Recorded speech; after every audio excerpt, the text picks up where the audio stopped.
Matthew 25:34. Kaya't sasabihin ng hari sa mga nasa kanan niya, "Hali kayo, mga pinagpala ng aking ama. Pumasok kayo at tanggapin ang kahariang inihanda para sa inyo mula pa ng likhain ang daigdig." So the king referred to in the story is none other than Jesus. At sasabihin niya sa group 1, yung godly, the kingdom is theirs. Matthew 25:35 to 36, sapagkat ako'y naggugutom at ako'y inyong pinakain. So ito pala ang kahulugan ng kingdom of God. Ito ang nagdadala sa kingdom of God at ito ang buong tema ng kingdom of God. Pagpapakain sa mga gutom. Sabi niya, "Hali kayo, tanggapin niyo ang pamana ng Ama na inihanda sa inyo mula noong paman. Bakit kayo tatanggap? Sapagkat ako'y nagugutom at ako'y inyong pinakain. Ako'y nauuhaw at ako'y inyong pinainom. Ako'y isang dayuhan at inyong pinatuloy. Ako'y hubad at inyong dinamitan. Nagkasakit at inyong dinalaw. Nabilanggo at inyong pinuntahan." So dito pinalaya ni Jesus ang mga tao sa gutom, sa uhaw, sa pagiging outsider and foreigner, sa pagiging hubad, at sa mga sakit, at sa pagiging bilanggo. Sino man ang tumulong upang ang mga nakabilanggong ito, mga may sakit, nauuhaw, nagugutom, mga etchepuera, mga outsiders, ay mapalaya sa ganitong kondisyon, sila ay gagantimpalaan ng Ama na makarating sa paghahari ng Diyos sa karangitan, sa kaharian ng Diyos. Now, there's a very usual and practical reading sa lahat ng mga ito. Yung physical food, ang basa sa food, physical drink, a physical home and homelessness, physical clothes and illness and prison. And this is a very good reading. Kaya mga Kristiyano, punong-puno ng charities. Kasi ito yung sinasabi ng kwento.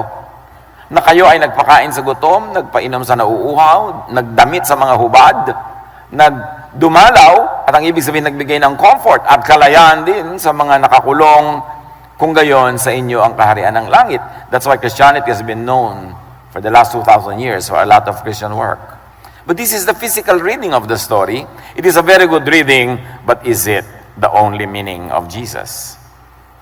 Kasi si Jesus pag nagsasalita, usually metaphorical. Maraming laman, maraming level, maraming angulo. What if Jesus also really meant spiritual, mental, and emotional deprivation and illness? Hindi lang physical. Spiritual, mental, and emotional imprisonment and entrapment caused by the law and the traditions. Buksan ang mata sa mas malalim na pagbasa ng katuruan na ito, na ang tao ay nakukulong ng gutom, ng uhaw, na pisikal, mga kasakitan, at pagkakakulong sa mga presohan na pisikal. Pero hindi lang yon. Merong kulungan na spiritual, merong kulungan na emosyonal, at marami mga tao are mentally, emotionally, spiritually hungry and thirsty. Maraming mentally trapped and imprisoned, hindi sila malaya, laging natatakot. Marami silang hindi magawa-gawa sa buhay, nakakulong ang kanilang isip. At ang nagkukulong na ito, hindi na physical, law, and the traditions of the elders. What if Jesus also meant another kind of imprisonment and suffering? Therefore, it needed another kind of charity. Hindi lang yung physical charity, kundi spiritual charity. Kung ang mga dumarating sa mga physically imprisoned ay mga literal na mga bisita, sino ang pupunta sa mga mentally and spiritually imprisoned? Yung magtuturo sa kanila ng katotohanan, na magkakalag sa kanilang mga tali at magbubukas sa mga kulungan upang lumaya ang kanilang isip. At lumaya ang kanilang espiritu at mawala yung oppression, yung fear, yung guilt na daig pa ang physical preso. Matthew 25:37 to 40. Sasagot ang mga matuwid, "Panginoon, kailan po namin kayo nakitang nagutom at pinakain, o nauhaw at aming pinainom? Kailan po kayo naging dayuhan at aming pinatuloy? O kaya'y hubad at aming dinamitan?" At kailan po namin kayo nakitang nagkasakit o nabilanggo at kayo aming dinalaw? Sasabihin ng hari, tandaan ninyo, nang gawin ninyo ito sa pinakahamak sa mga kapatid kong ito, sa akin ninyo ito ginawa. So, yung mga taong tinutukoy ni Jesus, na sabi niya, tinulungan nyo sila, bibilangin ko yan na ako ang tinulungan, ako ang tatanaw, ako ang gaganti. Ang mga taong yun ay ginawang hamak, hinamak, at ipinahamak ng mga Pharisaic teachings. It is very, very sound to read the story this way. Kasi ang number one tinuligsa ni Jesus sa kanyang buong ministry ay Pharisees, the teachers of the law that made life so hard for the people. Kaya hindi malayong isipin na bagamat tinutukoy niya rin ang physical na pagdurusa at hirap, nandun din ang emotional at spiritual na dusa at paghihirap na ang nagbigay at nagpataw sa mga tao was a cruel legalistic system of the temple. Ito'y gawa ng mga teachers of the law and Pharisees. What if the good people Jesus refers to are the non-traditional teachers who set people free from suffering caused by the traditional Pharisaic religiosity and emotionally tormenting religion? Dahil sa Israel, sa kanyang kasaysayan, may established temple, may official priests, may Pharisees, mayroong mga kilala, mga bantog, at mga official na religious leaders. At yun ang mga tinuligsan ni Jesus sa buong ministry niya. Pero sa buong kasaysayan din ng Israel, nagpapadala ang Diyos ng mga guro, mga propeta, na nagpapalaya sa mga tao, nagtuturo ng mga kabutihan at kabaitan, at ang mga yun ay pinagpapatay ng mga Israelites, kasama na si Jesus. Mga propetang totoo na galing sa Diyos, na ang mensahe ay pagpapalaya, pag-ibig, pagbibigay ng ginawa, ang mga yun ay mga pinatay sa Jerusalem. History yan. Matthew 25:41-43, sasabihin naman niya sa mga nasa kaliwa, yung mga inhelen tulad sa kambing, but don't carry it too far, baka naman yung mga kambing mamaya ay parusahan nyo. Yan ay symbolic language lamang. Sasabihin naman niya sa mga nasa kaliwa, lumayo kayo sa harapan ko, kayo mga isinumpa. Doon kayo sa apoy na di namamatay na inihanda para sa dyablo at sa kanyang mga kampon. Sapagkat hindi ninyo ako pinakain nang ako'y nagugutom. Hindi ninyo ako pinainom nung ako'y nauuhaw. Hindi ninyo ako pinatuloy nung ako'y isang dayuhan. Hindi ninyo ako dinamitan nung ako'y hubad.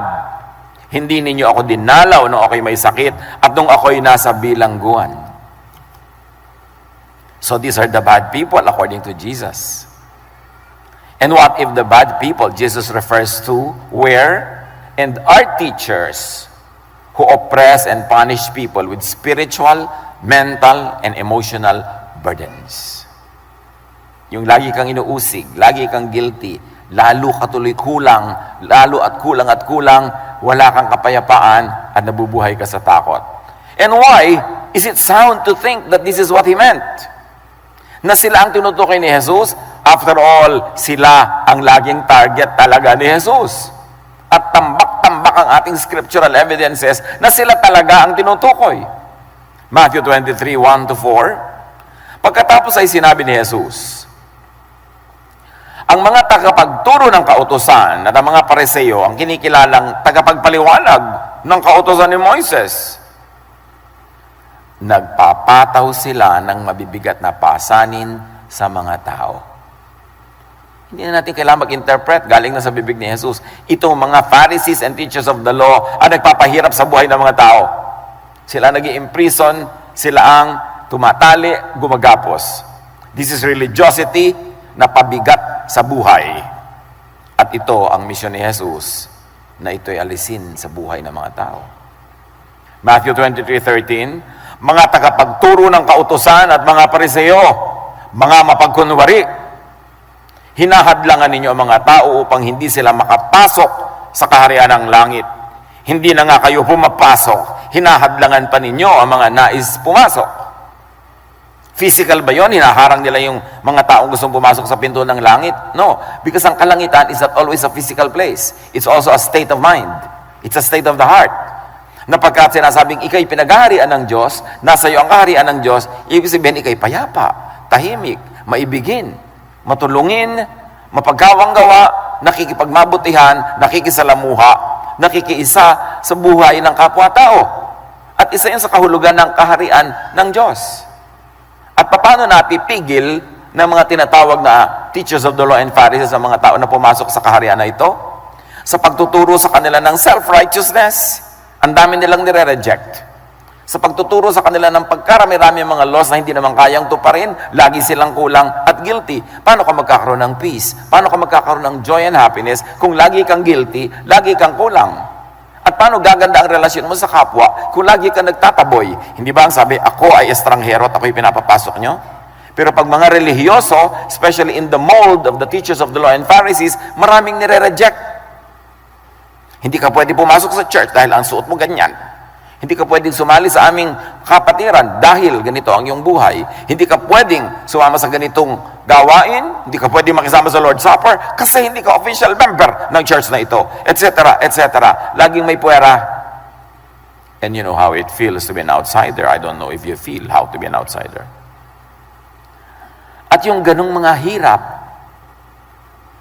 ang dahilan kung ba't namatay si Jesus, para palayain ang mga tao sa paghahari ng mga teachers of the law and Pharisees, sapagat ito mga ito ang nagbibigay sa kanila ng impyerno dito sa lupa. Mahirap na buhay. Sobrang relihiyoso pero lagi pa rin guilty, laging hirap ang loob, laging kulang, lumalayo sa kapwa, mapagkunwari, dahil pagka hindi ka perfect according to the law, magkukunwari ka na lang. Kaya mabato ka rin ng mga kapwa mo mananampalataya, it's a kind of hell. Kaya sabi ni Jesus, kayo hindi kayo nakakapasok sa langit. At dahil sa turo nyo, pinipigilan nyo rin ang mga tao makapasok. Nakaharang kayo. This is a religiosity that keeps people outside of the kingdom of heaven or of God, outside of the reign of God, which means the reign of peace and rest. Kaya sabi ni Jesus, sa akin kayo pumunta, I'll give you peace, I'll give you rest. My yoke is easy, my burden is light. Not the kind of yoke and burden that the teachers of the law and the Pharisees give you. Bakit kailangan natin itong reviewin mga kapatid? Kasi buhay na buhay pa ang mga teachers of the law and Pharisees in the Christian church. Patuloy ang reign of terror. Patuloy ang pagpapahirap ng loob. At patuloy ang pagharang nila sa mga tao para pumasok sa kaharian ng Diyos, meaning magkaroon ng kapayapaan, katahimikan, pag-ibig, peace of mind. Matthew 25, 23, 15, patuloy ni Jesus sa pagtutuwid niya sa mga teachers of the law and Pharisees. Nilalakbay ninyo ang karagatan at ginagalugad ang buong daigdig. Makahikayat lamang kayo ng kahit isang hentil sa pananampalatayang Hudyo. Makapag-convert lang kayo kung saan kayo nagpupunta. Ngunit kapag ito'y nahikayat na, ano nangyayari? Napupunta ba sa langit? No. Ginagawa nyo siyang masahol pa at lalong dapat parusahan sa impyerno kaysa sa inyo. Ito ang effect ng ministry, ng teaching ninyo sa inyong mga converts. Mas ginagawa nyo siyang doble kademonyo nyo. Sabi ni Jesus. Bakit nga? Dati, makipagkaibigan siya sa kamag-anak. Ngayon, tuturuan niyo lumayo. Dati, hindi naman siya napaka-judgmental. Tuturuan niyo i-judge lahat ng tao. Dati, maibigin siya. Ngayon, pinipili na lang niya kung sino tutulungan niya. Sabi niya, mas napasama yung tao pag dinapuan niyo. Religiosity that worsens the suffering of people and it worsens the evil in people's lives. Matthew 23:16, sabi niya sa mga teacher na ito, mga bulag na taga-akay. This is a religiosity led by blind people. And Jesus was talking to the official temple establishment. Hindi niya kausap yung mga kolorum, yung mga ano, mga sekta-sekta at mga kulto-kulto. No! He was talking to the official religious system. Matthew 23:13, kinaligtaan ninyong isagawa ang mas mahalagang turo sa kautusan tulad ng pagkahabag.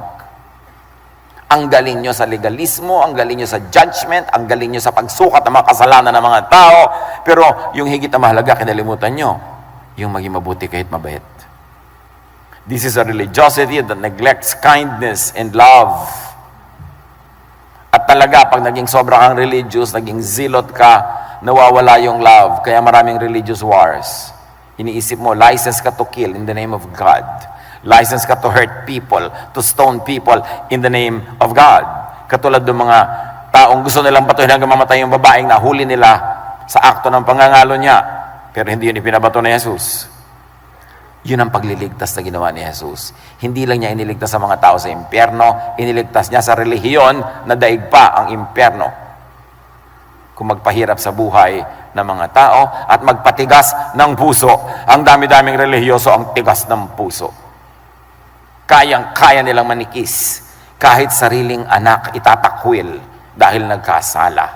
Yun ang tinuro sa kanila ng mga teachers of the law and Pharisees. Matthew 23:24, sabi ni Jesus, ang gagaling nyo, sinasala ninyo ang kulisap sa inyong inumin, ngunit nilulunok naman ninyo ang kamelyo. Maliliit na bagay, di nyo mapalampas. Pero yung malalaking bagay tulad ng kasamaan ng ugali, pagiging palalo, kayabangan, pagtikis sa kapwa, kayang-kaya niyong gawin. Pero kailangan yung maliliit na bagay, tama-tama, pati suot, pati buhok, pati kakantahin. Pero yung malalaking bagay, minamaliit niyo. This is a religiosity that has misplaced and distorted values. A religiosity that makes big things small and small things big. Ano ang big? Dapat love, pero minamaliit. Ano ang small? Yung legality, pero yun ang minamalaki. So we can be unloving, in fact, we can be hateful, basta legally right. Yun ang mga Pharisees.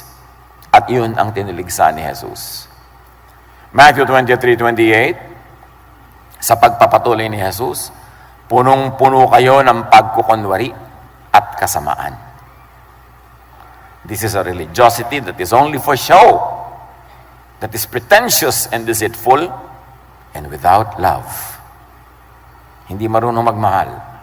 Kayang-kaya magparusa at magtakwil, magtiwalag, magpahiya. Yun ba talaga ang gusto ng Diyos sa tao? Yun ang misyon ni Jesus, palayain ang mga tao sa ganitong uri ng relihiyon at religiosity. Matthew 23:29-31, nagpapagawa kayo ng libingan para sa mga propeta at pinapaganda mga puntod ng mga taong namuhay ng matuwid. Sinasabi pa ninyo, kung kami sana'y nabuhay sa kapanahonan ng aming mga ninuno, hindi kami makikiisa sa pagpatay sa mga propeta. Ito yung binabanggit natin, pinagpapatay nila lahat yung mga yon. Sa sinabi niyong yan, inamin niyong kayo'y mga anak na mga pumaslang sa mga propeta. Sige, tapusin ninyo ang sinimulan ng inyong mga ninuno. At tinapos nila yun kay Jesus. Yung mga righteous teachers that really love the people, ipinadala ng Diyos para ihiwalay ang mga tao sa mapagkunwari at mapagparusang relihiyon na ito, pinatay sila ng religious system na ito. Of course, the most famous of them all is Jesus. Tandaan nyo, hindi tax collectors and sinners ang pumatay kay Jesus. Hindi prostitutes and gamblers. Religious people. This is a religiosity that persecutes true prophets. Na tinatawag ni Jesus na mga tupa. Nagtuturo ng tama. Nagpapalaya. Nagpapakain. Lumilingap. Nagmamahal. Tumatanggap sa outsider. This is a religiosity that truly godly celebrates and false teachers and teachings.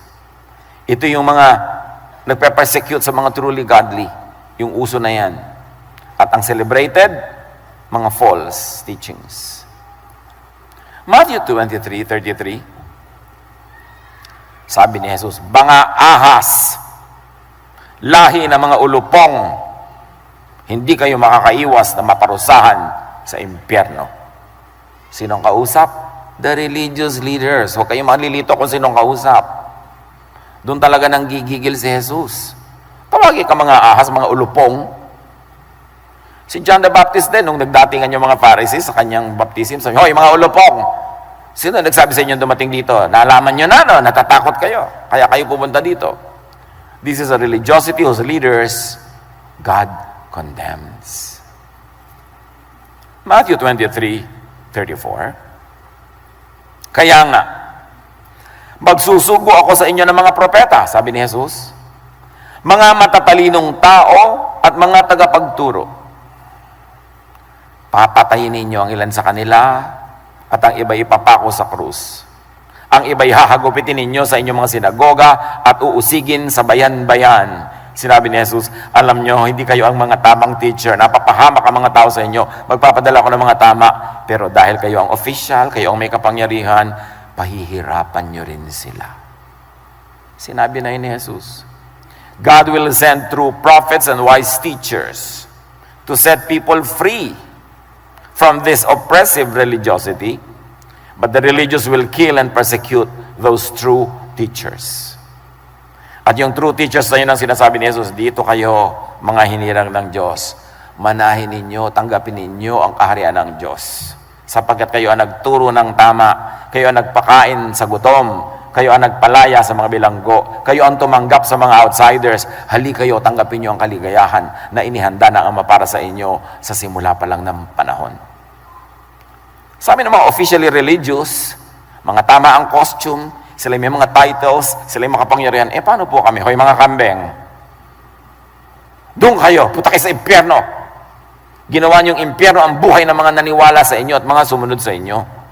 Matthew 23:37, sabi ni Jesus, Jerusalem, Jerusalem, pinapatay mo ang mga propeta at binabato ang mga isinugo sa iyo. Tapos yung mga tour groups, ang tawag nila Holy Land Tours. What a marketing lie. Anong holy doon? Sinabi na ni Jesus, Jerusalem, pinapatay nyo ang lahat ng pinadala dito. Ang mga official religious leaders nyo, papadala sa impyerno. What is so holy about that? Yung mga iba, pagdating doon, at nakita ko to, maraming beses na ako nagpunta dyan pati bato, niluluhuran talaga, hinahaplos-haplos sa mga panyo. Dahil akala nila Holy Land. Walang ganon. Holiness is in the heart. It's not in any piece of rock. It's not in any mountain or any geographical location. It's the way you think and the way you feel for others. That is holiness. You are the temple of the living God. Hindi mo kailangan pumunta sa mga guhunang templo sa Jerusalem para lumapit sa Diyos. Dahil sa puso mo na nananahan ng Diyos, you are now the temple of the living God. Jesus democratized God and became available to all. Nung panahon ng mga pari sa Israel, sila lang ang dadaanan ng Diyos patungo sa mga tao at sa kanila dadaan ng mga tao patungo sa Diyos. Jesus destroyed all that. When the temple was destroyed and the sacrifices of animals for the forgiveness of sins presided over by the priest was ended forever. Yun ang ginawa ni Jesus. This is about the religiosity that persecutes the true messengers of God. At kahit ngayon, subukan mo magturo sa mga tao ng freedom in the Lord, magturo sa mga tao ng maluwag na pamumuhay, pagpapaagaan ang kanilang mga budhi, turuan sila maging mapag-ibigin, mapagtanggap sa kapwa, babatuhin ka muli ng mga Pharisees na ito dahil marami pa dyan ay buhay hanggang ngayon. Lilibakin kanila at pahihirapan. Pero sinabi na yun ni Jesus, so hindi nakakapagtaka. Dapat lang ang mga tao, mga anak ng Diyos, kilala natin at alam natin kung sino ang sino. Sino ang tunay na nasa panig ng Diyos. Matthew 7:15, mag-iingat kayo sa mga huwad na propeta. Lumalapit sila sa inyo na parang tupa, ngunit ang totoo'y mababangis na asong gubat. Yan ang paalala ni Jesus. Huwag kayong magpa-impress sa looks. Huwag kayong magpa-impress sa language. Huwag kayong magpa-impress sa mga nakikita lang ng mata. Sabi niya, maraming magkukunwari at marami ang maaakay sa mali. Mukhang tama. But false prophets in their time, in their mold and in their style, are still alive and kicking in the last 2,000 years of church history and up to now. That's why the work of Jesus is not yet finished. Marami pang dapat palayain sa mga kulungan, prisons in the mind. Marami pang outsiders na dapat tanggapin. Marami pang gutom spiritually and emotionally na dapat pakainin at painumin. Marami pang spiritually sick, mentally sick, emotionally sick because of all the guilt and all the burden that is unbearable na dapat pa silang gamutin at dalawin. Marami pang nakakulong sa religiosity ng mga Pharisees, ng teachers of the law na dapat palayain. Matthew 7:16-20. Makikilala niyo sila sa kanilang mga gawa o mga bunga. Yun daw mga huwad. Mabuti ang bunga ng mabuting puno, subalit masama ang bunga ng masamang puno. Kaya't makikilala ninyo ang mga huwad na propeta sa pamamagitan ng kanilang mga gawa o mga bunga. Di ba? Puno, bunga ang pinag-uusapan. Kung maganda ang puno, maganda ang bunga. Kung tama ang teacher, tama ang propeta, maganda ang bunga sa kanyang tinuturuan, sa kanyang inaakay. Ano yung bunga na yon? Pag-ibig, katapatan, katahimikan ng loob, kapanatagan, peace, rest. Yun dapat ang bunga ng isang tunay na godly teacher. So malalaman mo daw kung tama ang teaching, kung tama ang teacher, tingnan mo sarili mo, anong bunga sa'yo? Pag nakikinig ka ba, bumabait ka o sumusungit? Napapayapa ka ba o natatakot? Pinapayapa ka ba o laging tinatakot? Anong ginagawa sa'yo nang nagtuturo sa'yo? Doon mo daw malalaman kung tama o mali. Anong bunga sa'yo? Ikaw ang bunga. Ano nangyari sa ugali mo? Anong nangyari sa asal mo? Anong nangyari sa iyong puso, sa iyong dibdib, sa iyong personal na kapanatagan? The truthfulness of teachers and teachings is known by their fruit, meaning the effect on people. And as far as Jesus is concerned, the effect of true teachers from God is rest, peace, and love, freedom from prisons. Kaya manuri, ano ang bunga sa'yo, sa iyong isip, asal, ugali? Anong bunga sa iyong emotion ng katuruan at ng teacher? Takot na takot ka ba lagi sa end times? Kasi yan ang laging panakot. Tuwing may puputok na bulkan o pigsa, end times. Tuwing may ganito, tuwing may ganyan, end times. Pastor, end times na po yata may puputok na bulkan. Iha, wala pang tao sa planeta, may bulkan na. Ba't hindi nag-end ang world nun? Hindi ko sasabihin hindi mag-end ang world. Ang sinasabi ko, huwag naman kada kibot, yun na, ang panakot. Yun na lang lagi ang laman ng utak. Kaya mo nga mag-end kung mag-end. Hindi mo naman mapipigil eh. Sakay ka na lang. Flow. End na ba? O di end. Hindi pa end. O di tuloy ang buhay. What's the problem? Mapipigil mo ang isang bulkan? Kung 28, sabay-sabay lalo. Ano magagawa mo tungkol yung tatakutin ang sarili mo? You can always do what is practical to mitigate the difficulty. Mag-reserva ka ng pagkain, mag-ipon ka ng tubig, maging mabuti ka sa kapwa, magtulungan kayo. Umalis ka doon sa tatamaan ng mga kung ano-ano mga lahar at mga laba, o may mga kung ano-ano mga outbreak ng mga virus, edi mag-ingat ka, lumayo ka, takpan mo ang bibig mo para pag bumabahing ka, huwag mo ma-infect ang kapwa dahil malay mo, carrier ka pala. O babahing-bahing ang loved one mo, wala mo ng loved one, lumayo ka sa akin. Di ba? Dahil hindi natin alam kung may virus ka. Di ba? Dapat hindi ka maramdamin. Nagdaramdam na ko dahil hindi mo ako nilalapitan, may ubo ako. Oo, para pag nagkasakit kami mag-alaga sa'yo, ano gusto mo, sabay tayo magkasakit. Yun ang pagiging godly. To do what is practical, to limit the negative effect of anything that will happen. But to scare yourself and others into religiosity, magsimba kayo, malapit ang end of the world, so pag biglang hindi nag-end, wala uli nagsisimba. This is emotional blackmail. At dyan magaling ang mga teachers of the law and Pharisees. Dapat payapa ka, may Diyos ka sa puso eh. Ano ngayon kung lumindol, di, kung namatay ka, hindi ba to die is gain? Hindi mo, gain. Pero sana wag muna, live is Christ muna.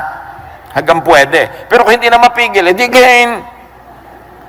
Dito at doon, panatag ka. Dahil dito at doon, nandun ang Diyos. Ano man ang mangyari, tahimik ka lang. Hindi ka pabaya, ginagawa mo kung anong tama, anong dapat, pero pag nagawa mo na yung end of what humans can do, you leave it all up to God. Kasi yun ang anak ng Diyos, may kapayapaan sa puso. So, ang epekto sa inang relihiyon, ikaw ba nagiging humble or proud, understanding, or judgmental? Na mabuti pa nung hindi ka nagbabasa ng Bible, mabait ka sa mga pinsan mo, mula nung nagbasa ka, wala ka nang ginawa ko dito, ligsain sila. Yan ang sinasabing, Dinoble nyo kasama ng mga taong ito mula nung naging relihiyoso. Ikaw ba ay nagiging meek or aggressive?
Kita ninyo ng tulong ang isa sa mga pinakahamak na mga ito, ako ang inyong pinagkaitan.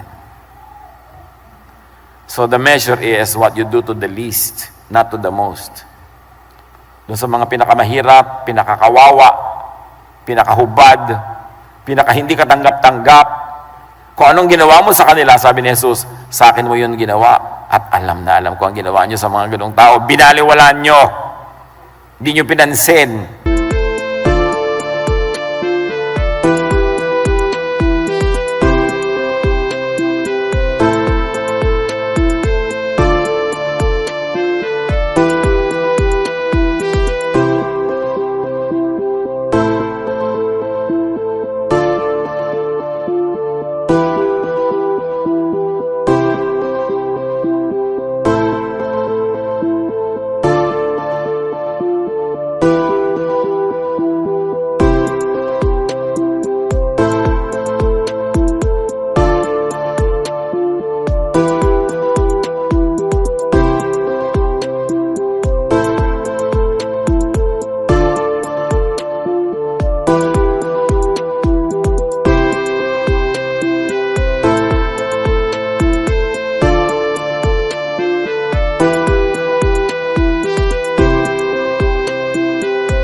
Nireject nyo.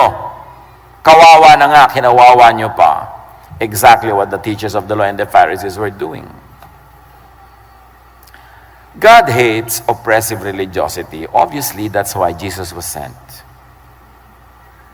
God sent Jesus to set people free from sin, punishment, and guilt caused by the Pharisees and the teachers of the law and Pharisees. In other words, kaya ka naman naging sinful dahil yung mga batas nila hindi mo maabot. Kaya ka naging guilty dahil pinapag-guilty ka nila, not necessarily because you're bad, but because their laws make you appear bad. Their impossible standards make you fail. Kaya ka nagkakaroon ng hell in your heart. God sent Jesus to set people free from Pharisaic and oppressive religiosity and religion. Ngayon, maraming modern day Pharisees and Phariseeism, kahit and especially sa church. In fact, sa panahon ni Jesus, nandun nga sa temple yung mga tinutuligsan niya. Then and now, Jesus wants to set people free from the other prison. Ito yung other prison na pinag-uusapan.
Napag-usapan natin the prison in the heart, in the mind.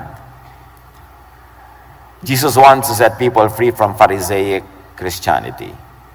Na kung isi-simplify sa drawing, ang daming tao nakakulong sa church in the last 2,000 years. Dahil hindi pa sapat ang mga batas na ginawa ng mga Pharisees, ng mga teachers of the law, in the last 2,000 years, all congregations and all sects within Christianity invented more and more and more laws that had made it more and more impossible to pass the test. Dumami ng dumami ng dumami. Kaya ang